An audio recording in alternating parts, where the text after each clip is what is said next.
विद्यार्थी मित्रांनो, मी प्राध्यापक सुरेंद्र कुमार उपा, ज्ञानेश्वर उच्च माध्यमिक विद्यालय तुरुरी या ठिकाणी कार्यरत आहे.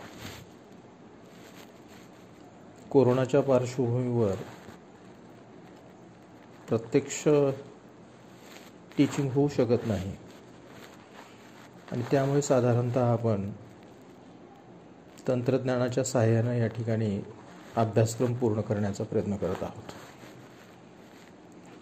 या पद्धतीनं आपण पहिला पाठ किंवा पहिला धडा पूर्ण केलेला आहे.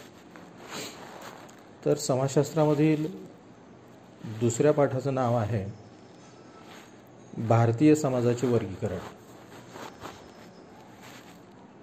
इसवी सन 2020-21 मध्ये हा नवीन अभ्यासक्रम आहे. परंतु भारतीय समाजाचे वर्गीकरण हा जो चॅप्टर आहे, हा जो पाठ आहे, मागच्या वर्षीच्या अभ्यासक्रमामध्ये सुद्धा अभ्यासाला होता. साधारणतः भारतीय समाजाचे वर्गीकरण या चॅप्टरची विभागणी, या पाठाची विभागणी 3 भागामध्ये करण्यात आलेली आहे आणि यामध्ये आपल्याला 3 समुदायांचा अभ्यास करावायचा आहे.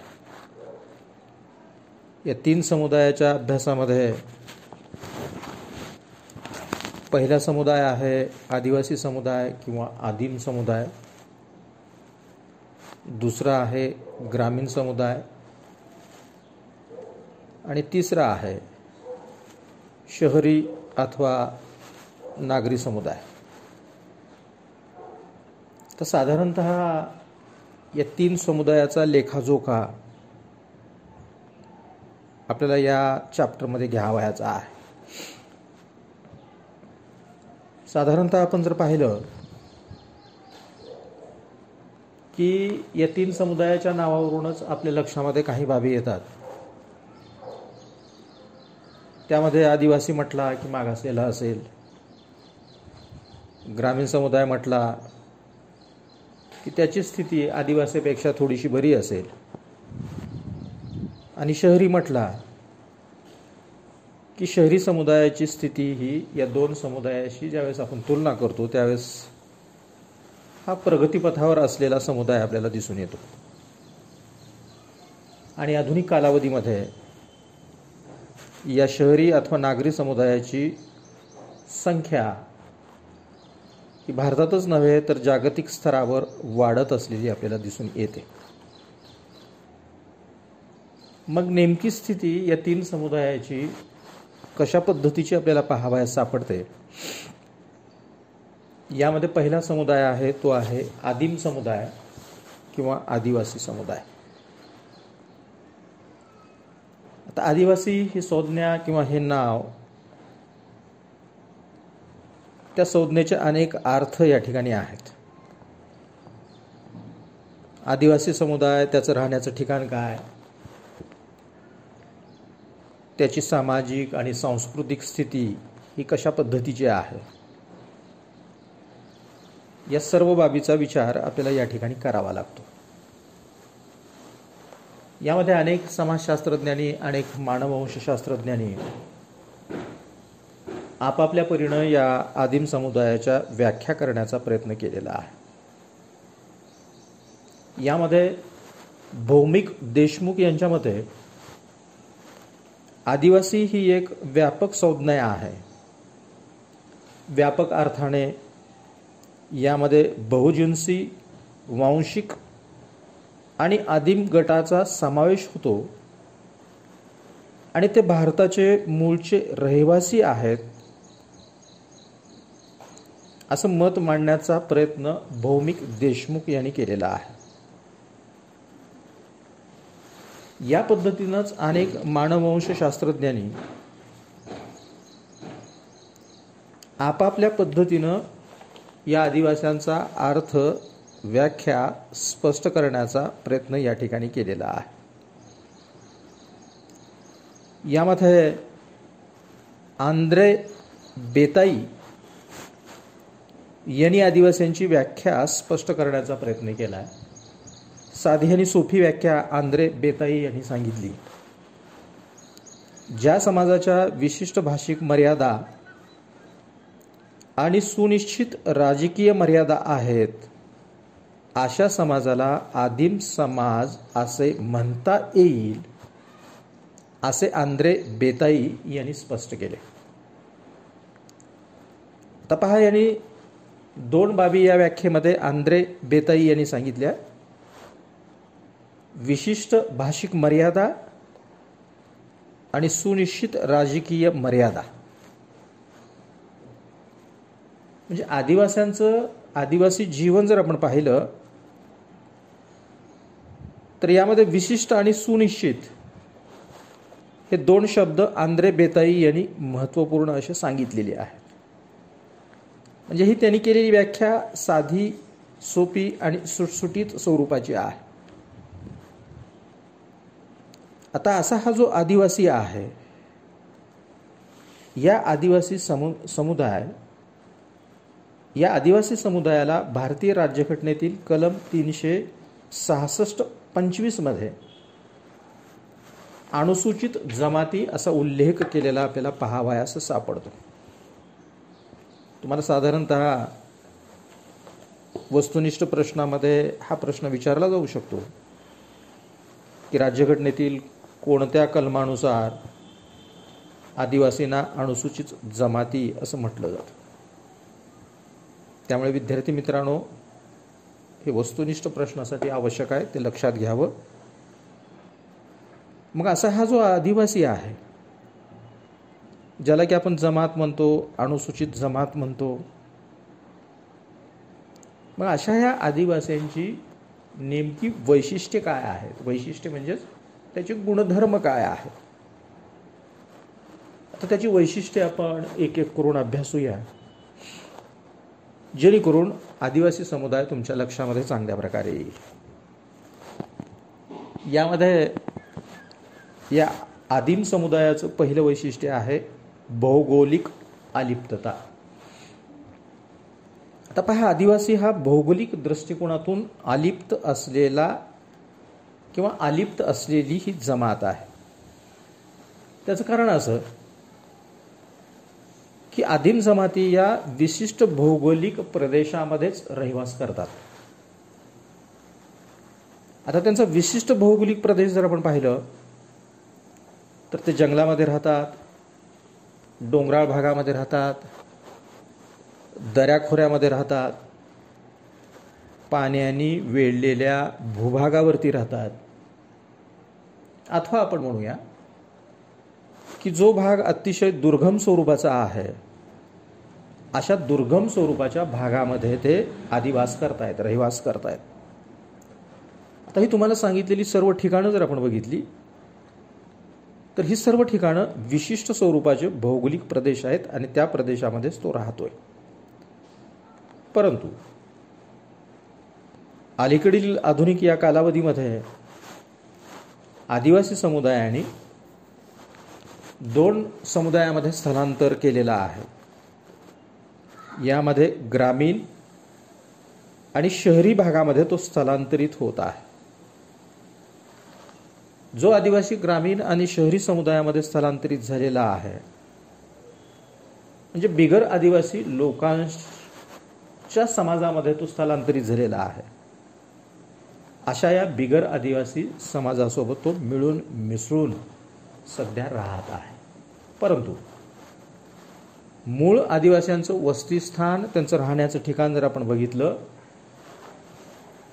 तर विशिष्ट भौगोलिक प्रदेशामध्येच तो राहत होता, परंतु आधुनिक कालावधीमध्ये तो स्थलांतरित झालेला आहे. हे झालं पहिलं वैशिष्ट्य. दुसरं वैशिष्ट्य आपल्याला सांगता येईल ते आहे आर्थिक जीवन. तर पहा, आदिवासी आणि आदिवासींचं असलेलं आर्थिक जीवन जर आपण पाहिलं तर आदिवासीचं जीवन हे अतिशय प्राथमिक अवस्थेमध्ये तो आपलं जीवन व्यतीत करतोय. साधं सोपं अशा प्रकारचं आदिवासीचं आर्थिक जीवन आहे. यामध्ये तो जी काही आर्थिक कामं करतोय अर्थार्जनासाठी, या अर्थार्जन करण्यासाठी तू जी काही कामं करतो त्यामध्ये आपल्याला सांगता येतं की अन्न संकलन, शिकार, मासेमारी, टोपल्या तयार करणे, विणकाम करणे किंवा खाणकाम करणे. याशिवाय प्राथमिक आणि स्थलांतरित शेती सुद्धा तो करत होता. आता या सर्व त्याच्या आर्थिक क्रिया जर बघितल्या तर त्याचं हे आर्थिक जीवन पारंपरिक तंत्रावर आधारित होतं. पारंपरिक तंत्रज्ञानाच्या आधारे तो आर्थिक क्रिया करत होता अथवा मागासलेल्या तंत्रज्ञानाच्या आधारे उत्पादन घेण्याचा तो प्रयत्न करत होता.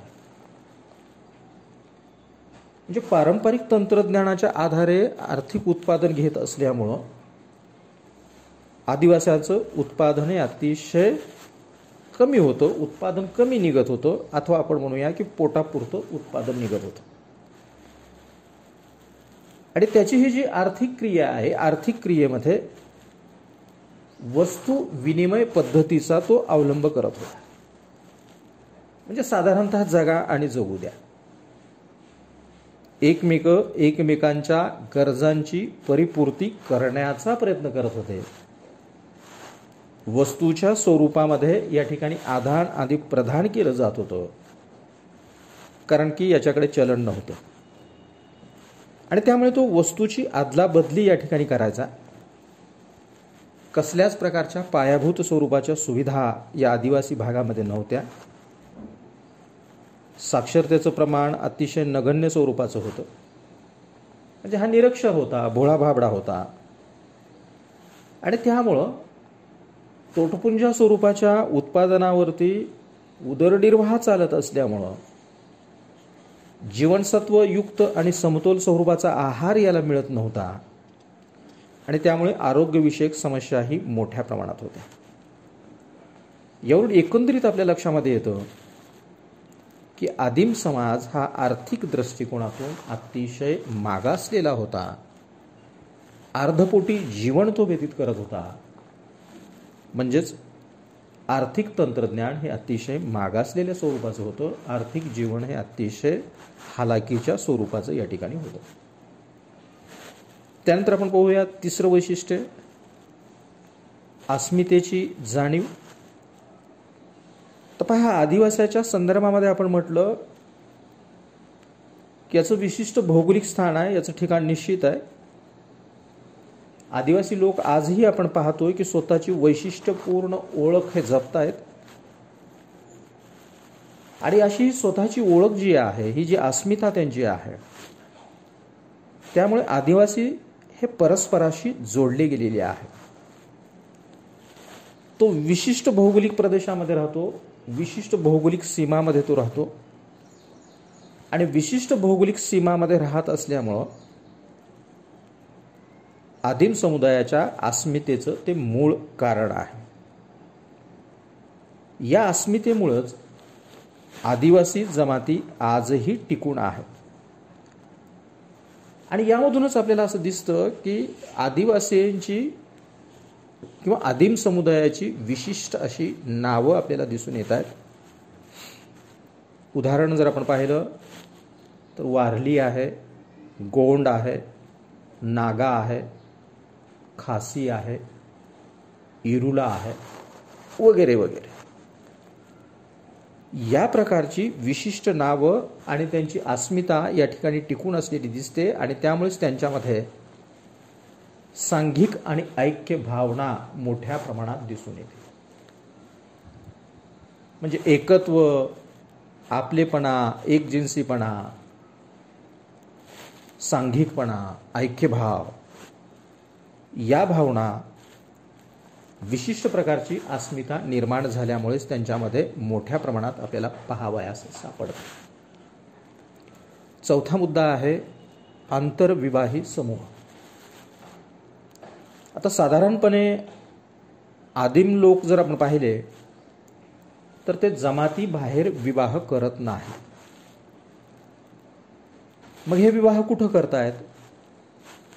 तर हे जमाती अंतर्गत विवाह करतायत. आणि हीच प्रथा, हीच रूढ या आदिवास्यामध्ये चालत आलेली आहे. म्हणजे आपल्याच जमातीमध्ये विवाह केला जातो. म्हणजे आदिवासी हा जमात आंतरविवाहाचा नियम पाळणारा गट आहे, समूह आहे. असा हा आदिवासी याच्यामध्ये असलेला विवाह जो की जमातीमध्येच केला जातोय, विवाहाकडे पाहण्याचा दृष्टिकोन याचा एक करार म्हणून आहे. पहा, म्हणजे वधू आणि वर यांच्यामधला एक करार असं मानलं जातो.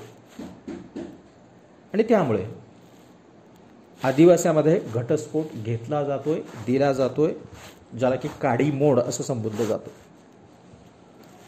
कारण की विवाह काय आहे? करार आहे. आणि आपण जवळपास पाहतोय की करार